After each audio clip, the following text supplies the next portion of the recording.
વિદ્યાર્થી મિત્રો, કોઈ પણ સફળતા તમારે મેળવવી હોય ને એટલે સફળતા હંમેશા ત્યાગ માંગે.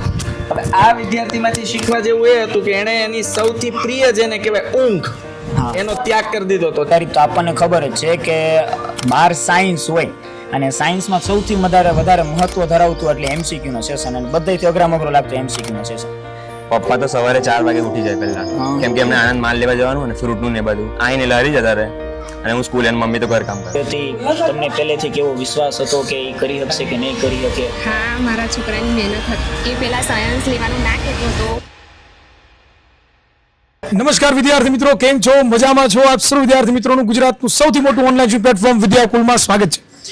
તાજેતરની અંદર જ બોર્ડ પરીક્ષા 2026ના રિઝલ્ટ ગુજરાત સરકારે જાહેર કરી દીધા છે, અને આપણે આજે અહીંયા એક જિલ્લાની મુલાકાત લીધી છે જેનું નામ છે આણંદ, અને આણંદ જિલ્લાનું એક ગામ જેનું નામ છે સારસા, અને આ ગામની અંદર આપણો વિદ્યાર્થી કે જે વિદ્યાકુલ સાથે અભ્યાસ કરીને જબરદસ્ત પરિણામ હાસિલ કર્યું છે. આ બાળકની ખાસિયત એ છે કે જે પોતે 9મા ધોરણથી આપણી સાથે જોડાયેલો છે, એટલે કે ધોરણ 9, 10, 11 અને 12 આ 4 વર્ષથી વિદ્યાકુલ ઉપર ભરોસો મૂકી અને આજે જબરદસ્ત પરિણામ લાવ્યા છે. આપણે એમનું નામ જાણીએ અને કેટલી ટકાવારી પ્રાપ્ત કરી છે, બરોબર, અને કયા કયા વિષયમાં સૌથી વધારેના માર્ક્સ છે જાણીએ. માઇક તો છે ને? મારું નામ વોહરા મુઝમ્મિલ અલ્તાફભાઈ છે. હું 12th સાયન્સ બી ગ્રુપ છે મારું. હું ટોપર બેચમાં 9મા ધોરણથી જોઈન હતો, જેમાં મારા 12th સાયન્સમાં 97.45 પર્સન્ટાઇલ અને 19% આવ્યા છે, જેમાં મારા બાયોલોજીમાં 93 માર્ક્સ છે. સરસ. કેમેસ્ટ્રીમાં 89 અને ફિઝિક્સમાં 84. વાહ, સરસ. તો તું આ જે સારા પર્સન્ટેજ લાવ્યો છે, હા. તો તારી મહેનત આખો દિવસની કેવી રહેતી કે જેના થકી તે આ પર્સન્ટેજ તું પ્રાપ્ત કરી શકો છે? સૌ પ્રથમ તો હું સવારે 4:30 કે 4 વાગે ઉઠી જતો, હા. જેમાં અડધો કલાક ફ્રેશ થઉં, પછી 4:30 થી 7 વાગ્યા સુધીમાં લેક્ચર ને રીડિંગ હોમવર્ક જે હોય એ બધું કરું. ઓકે. પછી 7 વાગે સ્કૂલ જાઉં, 7 થી પછી 5 વાગે સ્કૂલેથી ઘરે આવું, પછી 5 થી 6 પાછું સૂઈ જાઉં, પછી 6 વાગ્યાથી 9 વાગ્યા સુધી લેક્ચર જોઉં, જે વિદ્યાકુલના લેક્ચર ચાલતા હોય લાઈવ જોઉં, કારણ કે એમાં ડાઉટ સોલ્વ બધું થઈ જાય, અને જે લેક્ચર પતી ગયા હોય એ પછીથી છેલ્લે જોઈ લઉં. પછી 9 થી 12 જેમાં વિદ્યાકુલના જે પેપર સેટ હતા એ સોલ્વ કરું, અને એક્ઝામ જેમ નજીક આવી એમાં વિદ્યાકુલે જે 5 પેપર સેટ બહાર પાડ્યા હતા એ બી સોલ્વ કરતો હતો. એટલે ખાલી એનું જે પેપર સેટ હતું એનું લખીને કે વાંચીને કે કેવી રીતે? થિયરી લખું અને એમસીક્યુ OMR માં સોલ્વ કરું. હા, એટલે તું કઈ પણ અન્ય બીજા કાર્ય હોય, હા, તારો જે આખો દિનચર્યા જાણો તે દિનચર્યામાં નકરું ભણવાનું ને એવું જ હતું, તો બીજા કઈ અન્ય કાર્ય હોય તો એ કઈ રીતે કઈક કરતો? પપ્પાની લહેરે જવાનું હોય તો કોકવાર જાઉં, અને પછી સાંજે બી કોકવાર જાઉં એમ. એટલે ઘણી વાર એવું હોય કે ઘણા વિદ્યાર્થીઓ એવું વિચારતા હોય કે મારે ટોપર બનવા માટે જે તૈયારી કરી છે ને એના માટે મારો આખા દિવસનો શેડ્યુલ કઈ રીતે રાખવું. તો વિદ્યાર્થી મિત્રો, અહીંયા છે આપણને એક સંદેશો મળે કે વાંચવા માટેનું શેડ્યુલ ન બનાવવાનો હોય, અન્ય કામ કરવા માટે તમારે કયા સમયગાળામાં અન્ય કામ કરવું ને એનો પ્લાનિંગ કરવાનું હોય. કારણ કે વિદ્યાર્થીઓ માટે જીવનકાળ દરમિયાન જો તમારે આગળ ટોપર બનવું હોય તો એ તમારો આખા દિવસનો કાર્ય એક જ વસ્તુ હોવું જોઈએ, વાંચન, લેખન અને એનો અભ્યાસ કરો. અને બીજી પ્લસ પોઈન્ટ શું હતી કે ભાઈ જો વિદ્યાર્થી મિત્રો, કોઈ પણ સફળતા તમારે મેળવવી હોય ને એટલે સફળતા હંમેશા ત્યાગ માંગે. હવે આ વિદ્યાર્થીમાંથી શીખવા જેવું એ હતું કે એણે એની સૌથી પ્રિય જેને કહેવાય ઊંઘ, એનો ત્યાગ કરી દીધો હતો. 4 વાગે ઊંઘવું, સામાન્ય લોકોને 4 વાગે ફૂલ ઊંઘ ચડતી હોય, અને આ ભાઈ 4 વાગે ઉઠી જતા અને એનું ભણવાનું કામ કરતા ને ત્યારે સાયન્સ જેવા અઘરા, સાયન્સ એટલે બાયોલોજી, ફિઝિક્સ, કેમેસ્ટ્રી, ખરેખર ખૂબ અઘરા ટોપિક આવે, અને એમાં 90+ માર્ક્સ લાવવા અને ઓવરઓલ 90% લાવવા એ ખરેખર કાબિલે તારીફ છે. એટલે આ બાળકમાંથી આપણે એક વસ્તુ શીખવાની છે કે ત્યાગ કરવો પડશે, ઘણી બધી વસ્તુનો ત્યાગ કરવો પડશે. જેમ કે હજુ એક મારો પ્રશ્ન, જો એને ઊંઘનો ત્યાગ કર્યો છે, પછી બીજો એક પ્રશ્ન પૂછી, જો એને અહીંયા એક સરસ મજાના માહોલમાં એ રહે છે, એટલે મને એવું લાગે છે કે ઘણો બધો એનો મોટો પરિવાર અહીંયા છે, બરાબર. તમારા પરિવારમાં કોઈ એવા ફંક્શન હોય, કોઈ ઇવેન્ટ હોય, તો એમ ફરજિયાત તમે અટેન્ડ કરતા કે ભણવું તમારા માટે ઇમ્પોર્ટન્ટ હતું? ના, ભણવું ઇમ્પોર્ટન્ટ હતું, કારણ કે મમ્મી અને પપ્પા કહેતા કે પહેલા સાયન્સ છે એટલે કરી લે એમ, પછી 12th પછી તો બધું કરવાનું જ છે. ઓકે. અને સાયન્સમાં તમારે બી ગ્રુપ હતું, તો હવે નેક્સ્ટ ગોલ શું છે તમારો? નેક્સ્ટ ગોલ નીટની એક્ઝામ આપી છે, હવે પછી સ્કોર આવે એના પછી ડિસાઈડ. નીટની એક્ઝામ આપી છે એનો મતલબ ભાઈ ડોક્ટર બનવાના છે, અને અવ્વલ કક્ષાના ડોક્ટર બનશે, ડેમ શ્યોર છે. શું કામ? મહેનત એટલી ઊંઘનો ત્યાગ કરે છે અને સાથે સાથે ફેમિલી ફંક્શન એને અટેન્ડ કરવાનો કોઈ શોખ નથી, કારણ કે એનો શોખ છે ડૉક્ટર બનવા. એટલે ઘણી બધી વસ્તુ આપણે સેક્રિફાઈસ કરતા હોઈએ છીએ, ત્યારે આપણને જોઈતી આપણા જે પામવા માંગીએ છીએ આપણને મળતું હોય છે. વીડી સર, તો તમે જે આગળ જાણ થઈ કે ધોરણ 9 થી તમે વિદ્યાકુલ સાથે જોડાયેલા છો અને ધોરણ 9 થી તમે 9, 10 અને 11, 12 સાયન્સ આ 4 વર્ષ તમે વિદ્યાકુલ સાથે અભ્યાસ કર્યો છે. તો જે તમે એની પાસેથી વિદ્યાકુલ પાસેથી શું એવું મેળવ્યું અને શું એવું અલગ વસ્તુ છે કે જે તમને એના પ્રત્યે આમ કેમ વિશ્વાસ મૂકવાની મન મૂકીને વિશ્વાસ કરી દીધો? વિદ્યાકુલના ટીચર હોય એમ પહેલા હા. એ શીખવાડતા કે ઓવર કોન્ફિડન્સ બહુ નહીં કરવાનો એમ. જો ઓવર કોન્ફિડન્સ કરશો તો માર્ક્સ તરત જ લો થઈ જશે એમ. અને બીજું કે એમાં MCQ ની પ્રેક્ટિસ બી કરાવે છે, DPP અને DPP સોલ્યુશન બી આપે છે. એટલે પહેલા DPP સોલ્વ કરી દેવાની, પછી ચેક કરી દેવાનું કે કેટલા માર્ક્સ આપણા થાય છે એમ DPP સોલ્યુશન ના આધારે. એ રીતે. અને ઘણા ખરા વિષયો એવા પણ હોય કે તમારો સૌથી પહેલા અઘરામાં અઘરો વિષય કયો લાગે? ફિઝિક્સ જ અઘરો વિષય છે, જે મારો જ વિષય અઘરો લાગે છે. તો એને ફિઝિક્સને ટેકલ કરવા માટે તું શું કરતો? પહેલા તો MCQ સોલ્વ કરું. મેન તો થિયરીમાં મારા 50 આઉટ ઓફ 50 આવી જ જાય, પણ MCQ માં મેન બધા માર્ક્સ એમાં જ જાય છે MCQ માં. તો બીજા MCQ બી સોલ્વ કર્યા અને વિદ્યાકુલના પેપર સેટ આપ્યા એમ બી સોલ્વ કર્યા છે. ઓકે, તો એક વસ્તુ તો એ વસ્તુ અહીંયા નિર્ધારિત તો આપણને ખબર જ છે કે 12 સાયન્સ હોય અને સાયન્સમાં સૌથી વધારે મહત્વ ધરાવતું એટલે MCQ નો સેશન અને બધાથી અઘરામાં અઘરો લાગતો MCQ નો સેશન. તો તારે બીજા કોઈ અમારા વિદ્યાર્થીઓને તારે સંદેશો આપવો હોય કે MCQ માં તમારે આવી રીતે માર્ક્સ ન કપાય અને કઈ ગાઈડન્સ એડવાઇસ આપવી હોય તો? હું તો વિદ્યાકુલમાં 12th સાયન્સ તો થોડું લેટ ચાલુ થયું હતું, એટલે જો તમારે બી જોઈન કરવું હોય તો સ્ટાર્ટિંગથી જોડાઈ જજો એમ, તો વધારે ફાયદો થશે. હવે થોડોક ફેમિલી બેકગ્રાઉન્ડ તરફ જઈએ તો જે આ મહેનત સંઘર્ષ છે એ સંઘર્ષ પાછળ ક્યાંક ને ક્યાંક તારા માતા પિતા પરિવારનો પણ હિસ્સો હોય છે. રેડી, તો એના સંઘર્ષ વિશે તું શું કહેવા માંગીશ? ત્યાંથી પહેલા ચાલુ. પપ્પા તો સવારે 4 વાગે ઉઠી જાય પહેલા, કેમ કે એમને આનંદ માલ લેવા જવાનું અને ફ્રૂટ નું ને બધું ત્યાંથી ટેવ પડી છે. ત્યાંથી ટેવ પડી છે. એમને આખું શેડ્યુલ એમનું એ જ હોય સવારે દરરોજ. અને પછી આવીને લહેરી જતા રહે અને હું સ્કૂલ અને મમ્મી તો ઘર કામ કરે. વાહ, સરસ. તો અંકલ, તમારું જે આ તમારા વિદ્યાર્થીએ મસ્ત રિઝલ્ટ પ્રાપ્ત કર્યું છે અને એના બાબતે તમને તમારા છોકરા પ્રત્યે શું ગર્વની કેવી લાગણી અનુભવી છે? કંઈ જે કહી શકો એ તમારા શબ્દમાં, તમતારે બિંદાસ. તમતારે જે અનુભૂતિ નીકળે એ જ તમતારે જે પ્રાઉડ થતું હોય તમે પણ તમે જે બોલી શકો એ. હા, એટલે આ છે ને એક્સપ્રેશન જ કહી દે છે બધું. બસ આ લાગણી વ્યક્ત કરે ચહેરા પરની કે તમારા છોકરાની મહેનત કેવી હતી, તમને પહેલેથી કેવો વિશ્વાસ હતો કે એ કરી શકશે કે નહીં કરી શકે. જી, હા, મારા છોકરાની મહેનત હતી. એ પહેલાં સાયન્સ લેવાનું ના કહેતો હતો, પણ પછી તમારા ક્લાસ અને સ્કૂલના શિક્ષકો દ્વારા મહેનત એને ફળી છે અને આટલા સારા માર્ક્સ પ્રાપ્ત કર્યા છે. વાહ, સરસ. તો જોઈ શકો અહીંયા કે માતા પિતાનો પણ વિશ્વાસ અને માતા પિતાના વિશ્વાસ ઉપર તમારે એને સાબિત કરવું, એટલે એ તમારે પહેલા એક જિમ્મેદારી બની જાય, ખંભા પર જિમ્મેદારી. અત્યારના ઘણા ખરા વિદ્યાર્થી એવા બને કે માતા પિતાની ફરજ હતી અમને ભણાવવા, એની ફરજ છે એટલે એને ભણાવ્યા.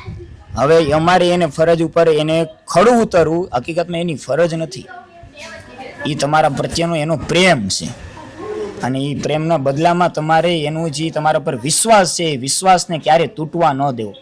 અત્યારે ઘણા ખરા વિદ્યાર્થીઓ એને માતા પિતાએ વિશ્વાસ કરી દીધો કે આ ભણવા મોકલો છે તો વહી જશે, ભણશે, પરંતુ ના, વિશ્વાસ તૂટે છે. પરંતુ વિદ્યાર્થીઓ તમારે એના પ્રત્યેનો જે વિશ્વાસ છે એ વિશ્વાસ જાળવી રાખવાનો છે અને આવી જ રીતે સંઘર્ષ મહેનત કરવાની છે. ઓકે, દીકરા તે સાયન્સ શરૂ થયું 11મું ધોરણ, ચાલો 11માં કેટલા ટકા હતા? 11માં 86 જેવા. 86 છે. 12મું ધોરણ તો જે છે ને એ બોર્ડની પરીક્ષા છે, બરાબર? હવે બોર્ડની પરીક્ષામાં તારે કેટલા ટકા લાવવા હતા એ ટાર્ગેટ અગાઉથી નક્કી હતો કે તારી રીતે તું મહેનત કર્યા કરતો તો જે ટકા આવશે એ સ્વીકારી લઈશ? ના, ટાર્ગેટ પહેલેથી નક્કી કર્યો, અગાઉથી જ નક્કી હતો. શું ટાર્ગેટ ધાર્યો હતો? 86 87 પ્લસ. 86-87 પ્લસ. એનો મતલબ ભાઈનું કેવું એવું છે કે આપણે જે બનવા માંગીએ છીએ, ફોર એક્ઝામ્પલ આજે હું એક્ઝામની તૈયારી કરતો હોઉં અને 6 મહિના પછી મારી એક્ઝામ હોય તો એની ટકાવારી મારે અત્યારથી ધારી લેવી પડે. આ ઇન્ટરવ્યુમાંથી તમારે આ શીખવાનું છે. જો ટકા તમે એડવાન્સમાં ધારી લીધા હશે ને તો તમે એ ટકા પાછળ દોડશો. અને આજે એવું જ બન્યું છે કે એમણે 87 પ્લસ ટકાવારી ધારી હતી ત્યારે થઈને 90% એના આવ્યા છે. એટલે સૌથી પહેલા તો આપણો ગોલ, આપણો ટાર્ગેટ નિશ્ચિત હોવો જોઈએ. એનો ટાર્ગેટ પહેલેથી જ નિશ્ચિત છે કે 12મા ધોરણમાં આટલી ટકાવારી લાવવાની હતી, 87 પ્લસ. નીટની એક્ઝામ ક્રેક કરવાની છે સારા માર્ક્સ સાથે, અને એક સારું ડોક્ટર બનવાનું છે. ત્યારે થઈને આ પરિસ્થિતિમાં પણ એના ઘરના પરિવારના સભ્યો, અમે હમણાં જોયું કે એના પપ્પા ફ્રૂટનો ધંધો કરે છે, બરાબર છે, અને ફ્રૂટનો સ્વાભાવિક છે કે ફ્રૂટ માર્કેટમાં, આણંદની ફ્રૂટ માર્કેટમાં વહેલી સવારે જવાનું, બરાબર છે, ત્યાં હરાજીમાં ઊભું રહેવાનું, ફ્રૂટ ખરીદીને લાવવાનું, અહીંયા લારી પ્રોપર, હું તમને બધું હમણાં બતાવીશ, બરાબર. એટલે આ સંઘર્ષમાંથી આ હીરો તપ્યો છે એમ કહી શકાય, બરાબર. તો દીકરા, આપણા જે આ બાળકો છે, બરાબર છે, એને કદાચ સાયન્સ લેવું હોય, મૂંઝવણ મોટામાં મોટી શું છે આ લોકોને? બેન, મારે તમને પ્રશ્ન પૂછવાનો છે કે તમારા બાળકે સૌથી પહેલી વખત તમને પૂછ્યું હશે કે મારે ઓનલાઈન ભણવું છે. હવે અત્યારે છે ને આખા ગુજરાતમાં એવો માહોલ છે કે ઓનલાઈન ભણી પણ શકાય કે નહીં. તો તમારું બાળક વિદ્યાકુલમાં ભણીને આટલા સારા ટકા લાવ્યો છે, તો તમારું શું કહેવું છે? અમારા ઓડિયન્સને કહો. ઘણા બધા પેરેન્ટ્સ અમારી સાથે જોડાયા છે કે ઓનલાઈન ભણવાથી શું ફાયદો થાય? ઓનલાઈન ભણવાથી એવા ઘણા ફાયદા છે, અને વિદ્યાકુલ જે છે ચેનલ એ બહુ ખૂબ સરસ છે અને સારું ભણાવે છે, ડાઉટ સોલ્વ કરે છે. જ્યારે મુજમ્મિલને અમુક ક્વેશ્ચન નહોતા આવડતા, પણ એણે તમારી ચેનલને જોઈ, યુટ્યુબ લાઈવ લેક્ચર જોઈને કેટલા ડાઉટ સોલ્વ કર્યા છે. તમને ક્યારે એવો ડર લાગતો કે ભાઈ ફોનમાં આવી જોવે છે અને પછી લેક્ચર સાઈડમાં રહી જાય અને અલગ વિડીયો કે ગેમ રમ્યા કરે, એવું થશે તો?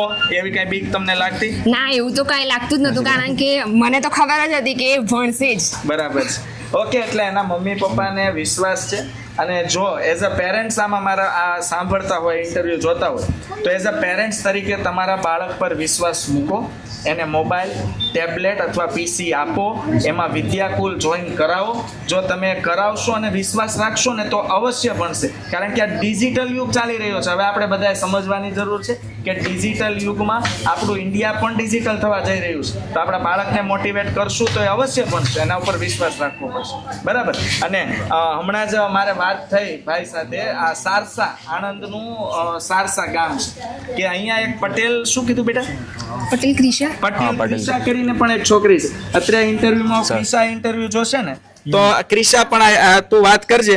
એમાં એવું થયું, અમે હમણાં આવ્યા ની, ક્રિશા અહીંથી નીકળી ગઈ, બરાબર. અમે આવવાના છીએ એને ખબર નહોતી. અને આ ક્રિશા છે એ કોમર્સમાં એને ટોપ કરેલું છે, સારા એવા ટકા લાવેલી છે. તો આ ઇન્ટરવ્યુ જો ક્રિશા જોતી હોય તો અત્રેથી હું ક્રિશાની પણ નોંધ લઉં છું. અને જો દીકરા, સારસામાં અમે ખાલી અહીંયા માત્ર આવ્યા ને, તો આ ઇન્ટેન્શન એ હતું કે આ ઇન્ટરવ્યુના માધ્યમથી લાખો વિદ્યાર્થીઓને આપણે મોટિવેટ કરશું. પણ અહીંયા આવીને ખબર પડી કે જેવી રીતે આણંદમાં શ્વેત ક્રાંતિ થઈ છે, એવી રીતે આ જ આણંદમાં, અને હું તો ખાસ કહું છું કે આ સારસા ગ્રામમાં એજ્યુકેશનની ક્રાંતિ થઈ છે, અને એ પણ વળી વિદ્યાકુલના માધ્યમથી ઓનલાઈન એજ્યુકેશનની ક્રાંતિ થઈ છે. ખરેખર ખૂબ કાબિલે તારીફ.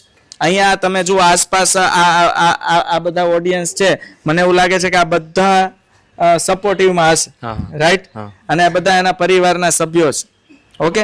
અને દીકરાને મારે હવે છેલ્લી ટિપ્સ, જો ટોપર વિદ્યાર્થી છે ને, એની પાસેથી શીખવું હોય ને તો એની ટિપ્સ. હવે કદાચ 10 ઇન્ટરવ્યુ લઈશ ને તો 10 બાળકોની ટિપ્સ અલગ હશે, બરાબર. બેટા, વાંચવા માટેનો યોગ્ય સમય કયો? રાત્રિનો.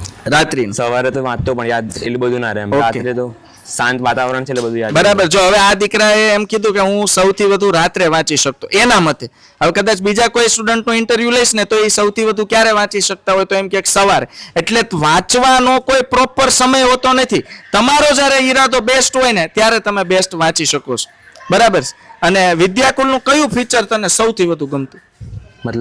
મતલબ આપણે લાઈવ લેક્ચર છે, રેકોર્ડેડ લેક્ચર છે, પછી ડીપીપી સોલ્યુશન છે, ડાઉટ સોલ્યુશન છે, A1 બેચ પેપર સોલ્યુશન છે.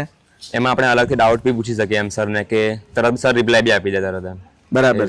ઓકે.